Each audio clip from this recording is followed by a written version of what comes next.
everyone, welcome back. If you're new here, I'm Katie and welcome to Paperbacks and Ponytails. So if you've noticed, my shelves are getting more and more empty. That's just because I'm cleaning books. I'm gonna hopefully try to organize them. I already have kind of an organization list going of where I want to put everything, but that video will come up hopefully by the end of next week. You'll see me kind of organizing and putting all of these books back on the shelves. But today we're going to talk about all of my favorite Christian books and series. So some of these I have not read in years, so I would love to reread them. But I plan on doing this video, favorite Christian books, I'm thinking once a year or once every other year, because I do plan on having a big list every single year of Christian fiction books that I want to read. So these are just kind of like my all-time favorites from when I grew up and stuff. And so I have reread, I think, most of these. I have reread quite a few of them since they are favorites, or I plan on rereading them. But before we get started, let's show off the cute mug for today. It's a cute 3D mug. It says, "Starring tonight, a Mickey."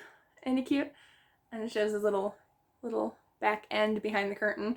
And it's 3D. It like kind of bumps out. It's cute. It's one of my favorites. Although all of them are my favorites. Yummy tea. Okay. So I'll go ahead and get started. I have some physical and I have some that I will show a screenshot of. So let's go ahead and start with middle grade, because I believe I did mention all of these in like my favorite middle grade series, so I won't go over them too much. But if you don't know about Chronicles of Narnia, that is one of my absolute favorite series. I've reread it probably 2 or 3 times, but I think last year was the first time that I ever read The Last Battle. I don't think I ever read that one before, so I'm glad I finally did, and I did really enjoy it. So the series, it's a middle grade series. Absolutely love it. It's about these children who find a wardrobe in their uncle's house, and they end up finding a secret doorway in that wardrobe that leads them to a magical world where they meet Aslan, who is the symbol for Jesus in this land. And so they need to help rid Narnia, which is the kingdom, of the Wicked Witch. So it's a cute middle grade story. I absolutely love it. C.S. Lewis is a terrific author. If you are a Christian, you can just see in the storyline, like, these books are great for anybody, honestly. They're clean, they're really good, and there are lots and lots of fun and adventure in each and every one of these books. So I absolutely love them so much.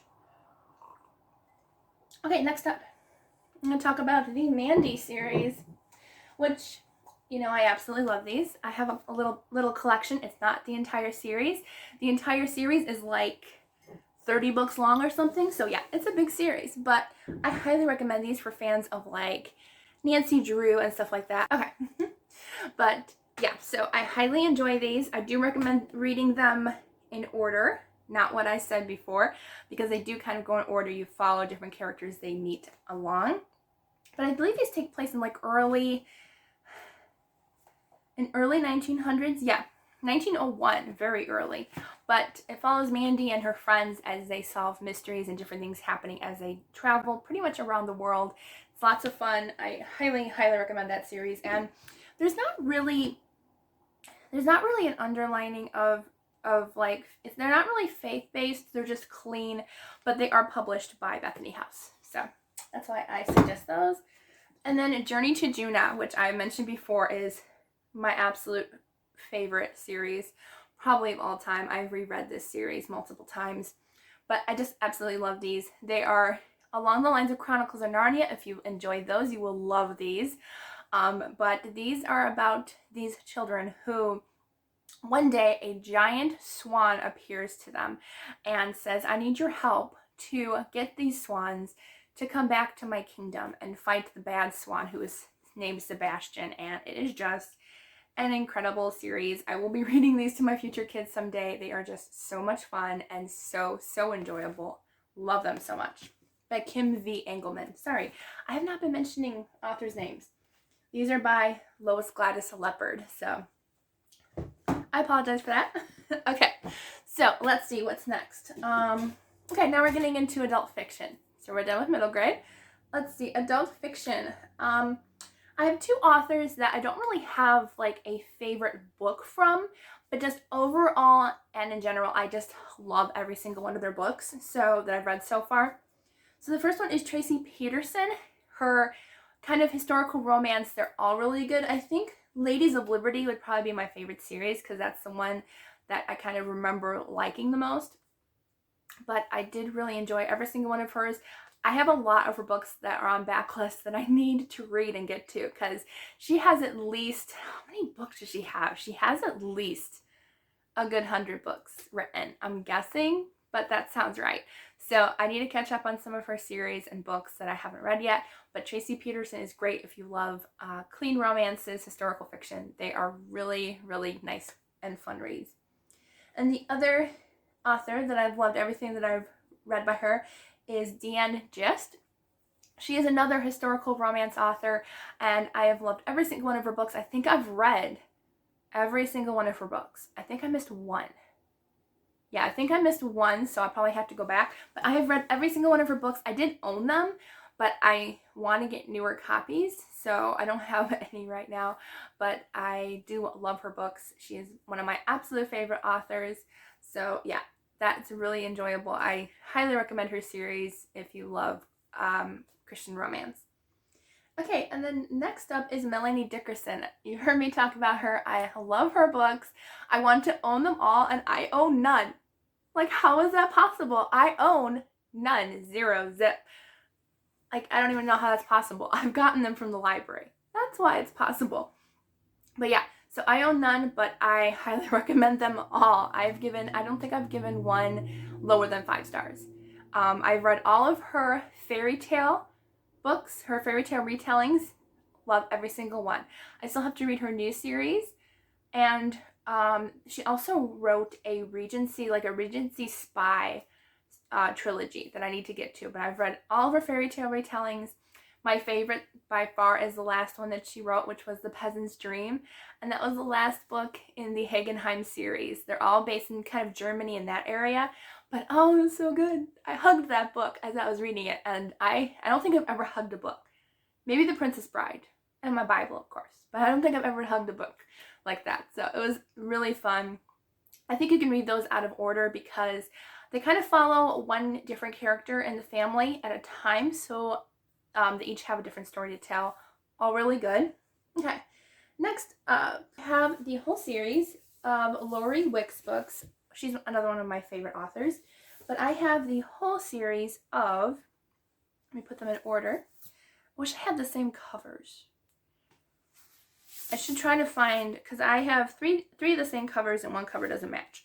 But anyways, so they are called the Kensington Chronicles. And there is 4 of them, I believe. Yes, just 4. But they are so good. The first one is called Hawk and the Jewel. Next one is Wings of the Morning. And the third one is Who Brings Forth the Wind and The Night and the Dove. So I love the newer covers, by the way. But I think my favorite book was probably the first one, which was The Hawk and the Jewel. So this one is about, I remember, it's about a girl named Sunny who, in the storm-tossed seas, she, I believe, gets kidnapped by a pirate. And I believe that there is a young captain who helps her escape and stuff. And it's just really good. Really enjoyable. I'm trying to think. Like, I can't remember. I'll read the back because it's been a while, honestly. So it says, for years, Lord Gallagher's family thought Sunny had perished with Lady Gallagher in storm-tossed seas off the Arabian coast. Unknown to them, the beautiful violet-eyed toddler had been found and taken to the palace of Dahabar, where she was raised as the ruler's own child. Now the Emir, Ahmed Khan, had contacted the family and asked them to send a ship for her. Why after all this time, and what of the mysterious gift he had sent with her? Brandon Hawkesbury, friend to the Gallaghers and appealing young captain of the vessel, gazed at Sunny as she came aboard. It would not be easy for the restless girl to accept a new life, a new family, a new faith. So, I'm excited. I thought there was pirates in this. That was a weird noise. Forgive that motorcycle going across making weird noises. Okay, so anyways, yeah. I thought there was pirates for some reason in this book. There could be, just my brain doesn't want to remember. But I do really want to do a reread of that series. It was one of my favorites growing up. I absolutely love that. And then the second series that I have physically, I have all 5 books. I think there's 5. Yeah, 5 books. And I love them all dearly, very much. Sorry, there's fuzz on my books because they were on the floor instead of my bed. Okay, so these ones are the Rocky Mountain Legacy by Kristen Heitzman. And let me put these in order because they are out of order. As usual, I am out of order. Okay, 1, 2. There we go. Oops. Yeah, books are out of order just like I am. Okay, so the Rocky Mountain Legacy. 5 books, all.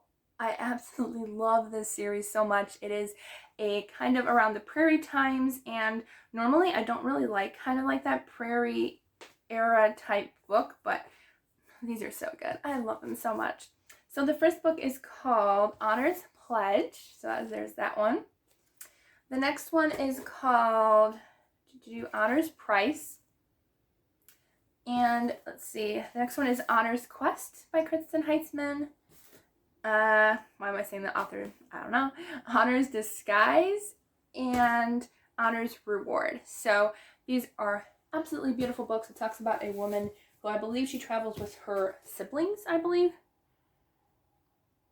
So it says, Abigail Martin is a headstrong young woman who believes frontier life in the rugged Colorado Rockies possesses all the world she could ever want. As a woman who listens to her heart, Abby is determined to wait for the best, even if it means dashing the hopes of her childhood friend and holding out for a love as consuming as her beloved mountains.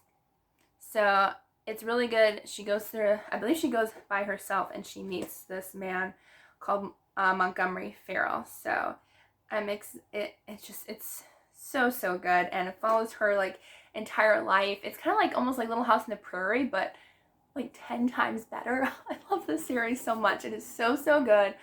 I highly recommend this series if you love like a nice clean romantic prairie life. It's so good. I believe there's some action involved, and of course there's like weather devastation and stuff happening because it's pretty much the wilderness out there. But yeah, so good. I would love to do a reread of this series. Maybe I'll even do one at the end of this year, maybe, because I really enjoyed it. Okay, on to probably my favorite Christian book of all time. Here we go. Are you ready? I'm ready. Okay. It's behind me. My favorite, probably, I say probably because I just have a lot of favorites, and I'm probably going to get new favorites this year, which is Love Amid the Ashes by Misu Andrews. And this cover alone is so pretty. But this is probably my favorite Christian fiction book of all time. It's actually signed. I love it. It's actually signed by the author to me. I wrote to her. But I absolutely love this book. So this pretty much just shows the life of Job and all the trials that Satan put him through, and just brings it to life. I know Misu Andrews, she just does so much research. She even, I believe, in every single book, she always has like a couple pages of author's notes and how she went about like researching it and stuff. And she just does an incredible job of researching. And you know, I love Christian biblical fiction. Like I know some people don't enjoy it because like they're like I also make sure that they're following along with the actual story in the Bible.